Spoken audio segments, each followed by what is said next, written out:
Halo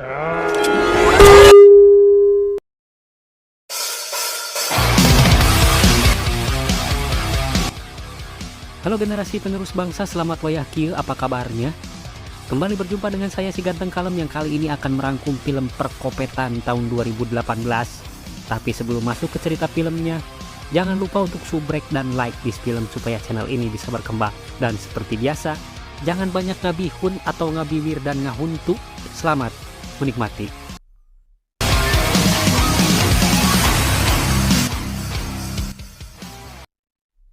Film akan menceritakan seorang pemuda bernama Sean yang berprofesi sebagai seorang fotografer. Di kamar kontrakannya saat sedang memilih foto-foto estetik, Sean kedatangan tamu seorang perempuan cantik bernama Riley yang secara tidak puguh-puguh membuka bajunya. Usut punya usut, ternyata Riley ini pacarnya si Sean. Melihat pemandangan indah di depan matanya, Sean tidak menyia-nyiakan kesempatan langka itu, di mana dia langsung memfoto Riley yang kemudian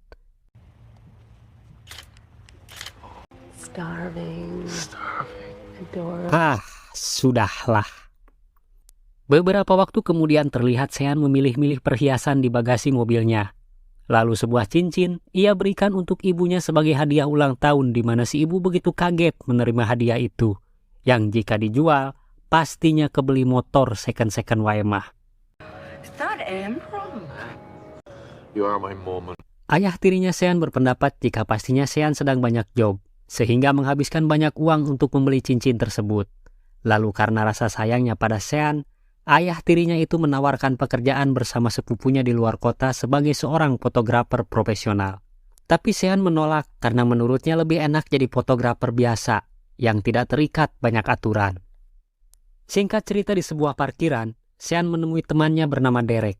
Keduanya membicarakan aksi mereka tadi malam serta berbagi penghasilan yang sudah mereka peroleh. Lalu setelah maghrib, kedua pemuda itu memulai pekerjaan mereka sebagai valet parkir di sebuah restoran, yang mana tugas mereka hanya memindahkan mobil para pengunjung restoran ke tempat parkir. Dan menariknya, oleh Sean dan Derek, mobil-mobil itu tidak mereka parkir ke tempat yang semestinya. Tapi, mobil itu mereka gunakan untuk mendatangi lalu mencuri barang-barang berharga dari rumah kosong yang ditinggalkan pemiliknya makan di restoran.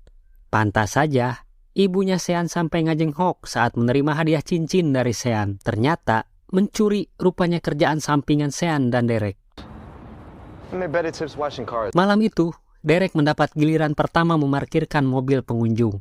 Tanpa ragu berbekal alamat di STNK yang ditinggal di mobil, Derek pun berhasil masuk ke dalam rumah dan bersiap menguras perhiasan di rumah tersebut. Tapi tanpa diduga, seekor asu memergoki yang lalu mengejar Derek. Namun untungnya, dengan skill puak-pauknya Derek yang sudah pro, dia mampu meloloskan diri dari amukan si asu.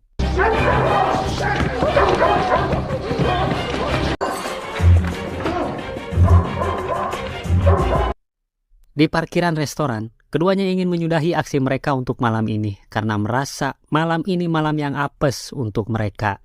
Namun, godaan setan tiba-tiba saja datang setelah sebuah mobil mewah berhenti di hadapan mereka. Si pemilik mobil yang bernama Kel kemudian memberikan kunci mobilnya dan dengan sombongnya memaki serta menghina habis-habisan.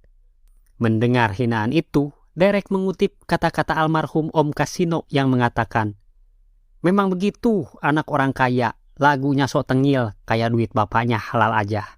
Lalu, dengan GPS yang tersedia di mobil dan motivasi membalas hinaan si Kel, Sean menggaskeun mobil tersebut untuk menguras isi rumahnya si Kel.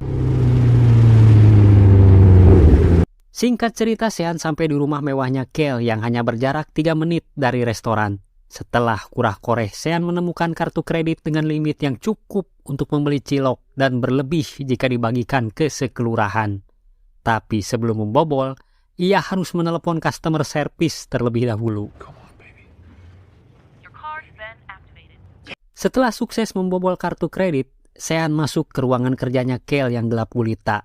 Kembali, dia kurah-koreh di meja kerja Kel dan menemukan buku cek. Karena sudah mengetahui nomor rekening bank si pemilik rumah, Sean berencana menulis sendiri nilai uang untuk dicairkan. Sean lalu memfoto cek tersebut. Dan tiba-tiba Seorang perempuan dengan muka piwatiren terikat di sebuah kursi. Sean yang kaget setengah modar bercampur takut memberanikan diri membuka sumpal mulut. Si perempuan bernama Katie itu meminta tolong melepaskan ikatannya serta memohon untuk membawanya pergi dari rumah Kale. Sementara itu di restoran, si Kale yang sudah barang hakan tiba-tiba saja datang meminta mobil mewahnya segera diantarkan. Derek yang panik kemudian menelpon Sean yang sedang mencari alat-alat untuk melepaskan Katie. Belum hilang kererewasnya Sean, di sebuah ruangan ia kembali dibuat shock dengan begitu banyaknya senjata tajam yang mungkin pernah digunakan Kale untuk menyiksa korban-korbannya. Sudah tidak ada waktu lagi Sean terpaksa memasangkan sumpal mulut perempuan tadi karena katanya si Kale selalu memantau ruangan itu dengan CCTV lewat ponselnya. Dengan berat hati, Sean meminta maaf dan berjanji akan menelpon polisi untuk melepaskannya. I'm sorry. Setibanya di restoran, nampaklah raut muka si Kale yang marah karena lama menunggu. Sementara Sean sendiri dengan pikiran yang tidak parugu malah membawa alat pemotong rantai ke mobilnya si Kale.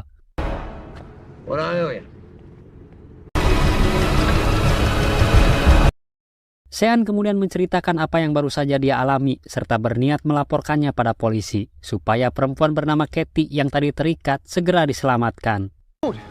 We'll both give us. You didn't talk to her. Di tempat berbeda, Kale berkeliling ke setiap ruangan di rumahnya. Dirasa ada yang tidak beres setelah melihat kamarnya berantakan, dia pun memeriksa telepon yang diketahui jika kartu kreditnya sudah ada yang membobol. Beberapa waktu kemudian Sean yang sudah menelpon polisi mengawasi dari kejauhan kedatangan polisi tersebut ke rumahnya Kale. Akan tetapi, Kale justru sedang bersama perempuan yang lain dan dirasa tidak ada yang harus dicurigai. Kedua polisi tersebut balik kanan dari rumah Kale. Lalu, setelah kedua polisi itu pergi, Kale merasa curiga dengan keberadaan sebuah mobil yang tidak pernah dia lihat sebelumnya di komplek rumahnya itu. Derek yang khawatir kemudian datang menyusul Sean. Lalu keduanya menunggu waktu yang tepat untuk masuk ke rumah Kale menyelamatkan Katie. Hingga waktu yang ditunggu-tunggu itu pun datang ketika Kale keluar rumah. Tanpa membuang kesempatan, keduanya pun langsung masuk ke dalam rumahnya si Kale. Akan tetapi, keadaan di rumah itu sudah berbeda dari saat terakhir Sean lihat dan mereka tidak menemukan keberadaan Katie. Sementara itu dari jauh, Kale ternyata mengawasi keduanya lewat CCTV. Lalu dia menelpon polisi jika telah terjadi perampokan di rumahnya. Sadar jika sudah masuk jebakan, Sean dan Derek kabur seedan-edannya.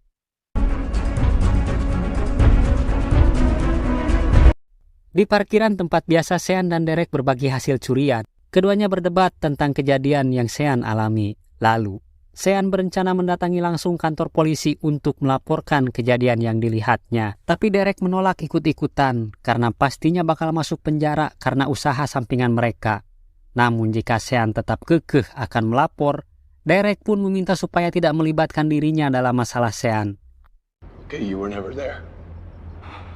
Di lain tempat, Kale membawa Katie ke sebuah saung di tengah hutan di mana di dalam saung tersebut sudah tersedia penjara bahkan lengkap dengan alat-alat yang biasa Kale gunakan menyiksa korbannya. Katie pun hanya bisa pasrah jika mungkin sudah banyak korban dari kekopetannya si Kale dan Katie tinggal menunggu waktu gilirannya. Keesokan harinya, Sean benar-benar mendatangi langsung kantor polisi lalu menceritakan semua secara detail supaya si bapak detektif yakin, termasuk kerjaan sampingannya sebagai tukang puak paok. Setengah tidak percaya, tapi tidak ada salahnya menelusuri kebenaran omongan Sean. Si bapak itu pun mendatangi rumahnya si Kale. Can I help you? Sebagai tuan rumah, Kale dengan senang hati mengajak masuk si bapak dan menyuguhi kopi serta memperbolehkan si bapak memeriksa setiap ruangan seperti yang Sean katakan. Akan tetapi, si bapak detektif ini tidak akan menemukan apa-apa karena Katie berikut alat-alat penyiksaannya sudah dia pindahkan. Di kantor, Pak Detektif menasihati Sean tentang kewadulan yang dia buat dan beruntung tidak dijebloskan ke penjara karena Kale tidak mengajukan tuntutan. Tapi karena Sean kekeh jika yang dia lihat semalam itu nyata, maka si bapak pun menyarankannya untuk melapor ke kantor FBI. You want to file a missing person? Try the FBI. Kembali ke si Kale, kini dia memeriksa rekaman CCTV sekitar rumahnya. Yang ternyata mobil asing yang sempat ia lihat tadi malam ternyata milik tukang parkir restoran yang memarkirkan mobilnya. Lalu karena si Kale anak orang kaya yang punya segalanya, dia pun menempelkan alat pelacak di mobilnya Sean.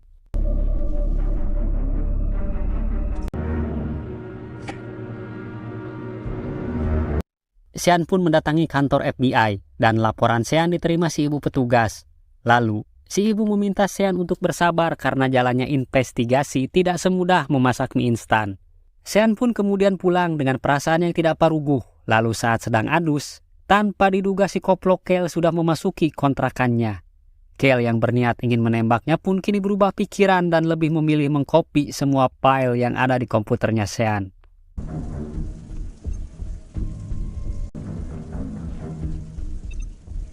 Singkat cerita lagi, di sebuah ruangan kelas, gak ada angin, gak ada hujan, tiba-tiba saja Riley menerima foto-fotonya yang sedang bubulucun. Bukan hanya Riley, tapi semua teman-temannya menerima foto-foto tersebut. Dan celakanya, foto-foto itu sudah tersebar di media sosial dengan mengatasnamakan Sean. Tapi tentu saja, pelaku utamanya si Kale. Tak hanya sampai di situ, Kale menelpon bos tempat Sean dan Derek bekerja dengan mengatakan bahwa Derek dan Sean adalah pelaku pencurian di rumah para pengunjung restoran tempat mereka bekerja. Dan hasilnya, saat Derek sampai di tempat kerja, dia mendapati posisi mereka sudah digantikan tukang parkir yang baru. Dengan kata lain, kedua besti itu sudah dipecat. No trouble. You go, huh? Sean pun merasa jika hari itu bakal terus-terusan rungkad setelah mendapati mobilnya diruksak orang tak dikenal. Dan bahkan, dia nyaris ditabrak jika tidak keburu menghindar. Belum hilang encok akibat bekas jatuhnya tadi, Sean menerima ancaman dari Kale yang akan menghancurkan hidup Sean dan orang-orang terdekatnya. Tak hanya itu, Riley yang kawiwirangan menelpon dan memarahi Sean habis-habisan. Sean yang mendengar Riley ngamuk hanya bisa pelangap-pelongok karena memang bukan dia yang memposting. Di sore harinya, Riley yang pulang seorang diri tiba-tiba saja dicegat si Kale yang tanpa peri kemanusiaan menghajar seorang perempuan tak berdaya.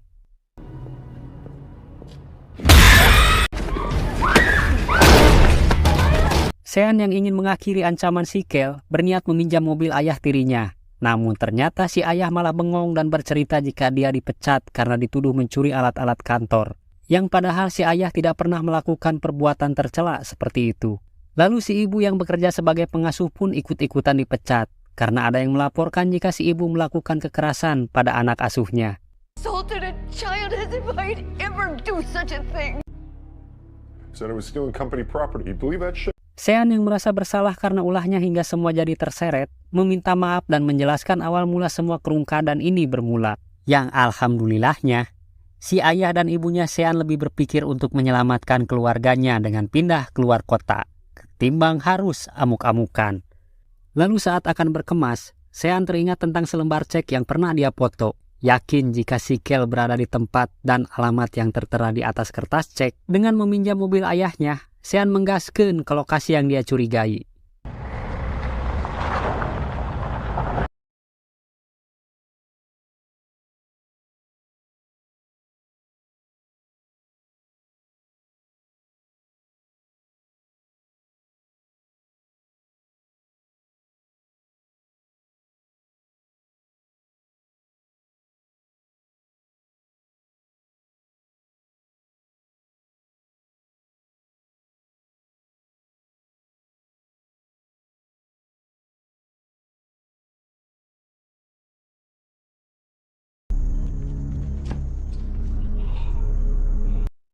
Sean kemudian keluar dari rumah sakit dan kembali berkendara ke lokasi yang tertulis di atas kertas cek, lalu memberitahu Derek tentang kesialannya hari ini.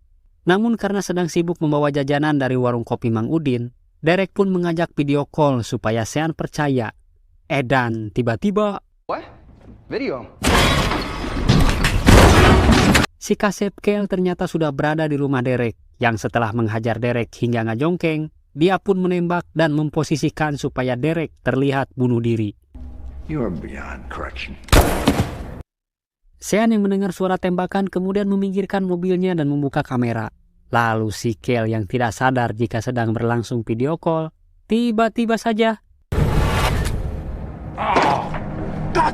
dengan motivasi yang kini berlipat, Sean mendatangi rumah si Kale. Akan tetapi di rumah itu tidak ada siapa-siapa. yang kemudian dia pun mencocokkan GPS terakhir di mobil mewahnya Kale. Lalu, saat akan keluar dari rumah, tiba-tiba saja Kale menyalakan lampu dan mengunci pintu dari jarak jauh.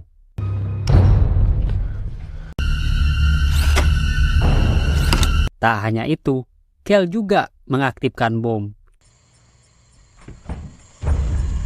Karena Sean pemeran utama, maka Pak Sutradara menyuruh Sean keluar dari rumah menggunakan mobil si Kale, yang kemudian dia pun lolos dari ledakan tersebut.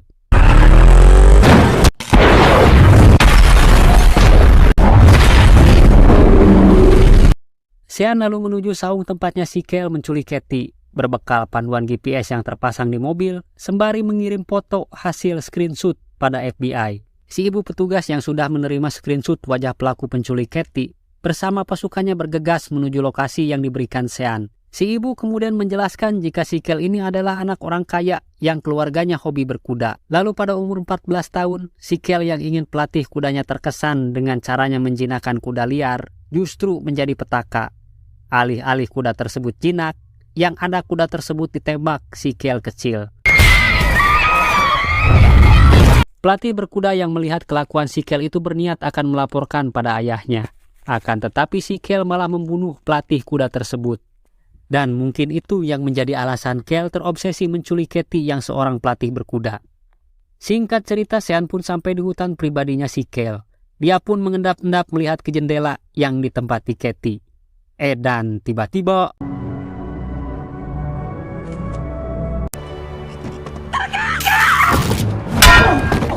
Kale mempersiapkan mobil untuk melarikan diri, juga membuka lubang yang sudah dipersiapkan di belakang saung. Kathy yang sudah lemah kemudian dibawa ke pinggiran lubang tersebut. Sementara Sean yang mukanya babak belur dipaksa menonton kematian Kathy.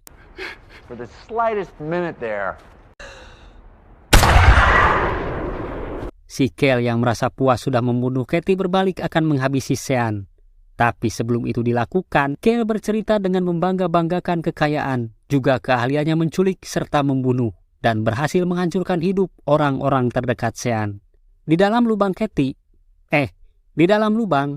Kathy tiba-tiba saja tersadar karena ternyata tembakan Kale meleset. Dia pun berusaha keluar dari lubang tersebut. Akan tetapi, betapa kagetnya Kathy, ternyata di lubang itu begitu banyak mayat-mayat korban kekopetannya si Kale. Bahkan, sebagian sudah tinggal tulang belulang. Pasukan FBI kemudian sampai di lokasi yang dituju, tapi karena surat penggeledahan belum sampai, mereka pun belum bisa masuk ke lubang pribadinya si Kale. Sean yang masih tekun mendengar bacotannya si Kale, mendadak tertawa terbahak-bahak. Dan tiba-tiba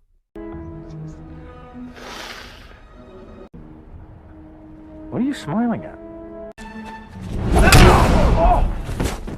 Kathy lalu melepaskan ikatan Sean, dan sebelum kabur, Sean ingin memastikan jika Kale sudah benar-benar mokan. Akan tetapi, dan tanpa aba-aba Sean dan Kathy kabur seedan-edannya. Petugas FBI yang mendengar suara tembakan itu kini sudah tidak mempedulikan surat penggeledahan. Lalu semua pasukan bergerak ke asal suara. Kale berkali-kali menembak Sean dan Kathy, namun tidak ada satupun pelor yang mengenai mereka. Hingga di suatu tempat, Sean mengambil kampak yang masih tertancap. Walaupun begitu, dengan gagang kampak Sean mendapat sebuah ide. Dan tiba-tiba si Kale pun habis dipukuli Sean hingga tualakaya. Tapi menurut Kathy, itu belum sebanding dengan apa yang sudah Kale perbuat pada dirinya dan korban yang sudah dia habisi.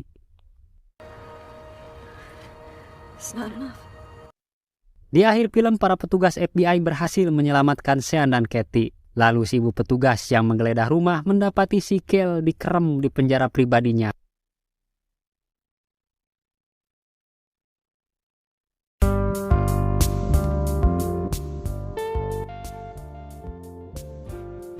Nah, dari film ini dapat diambil pelajaran bahwa jangan kuak pauk dan foto-foto sembarangan.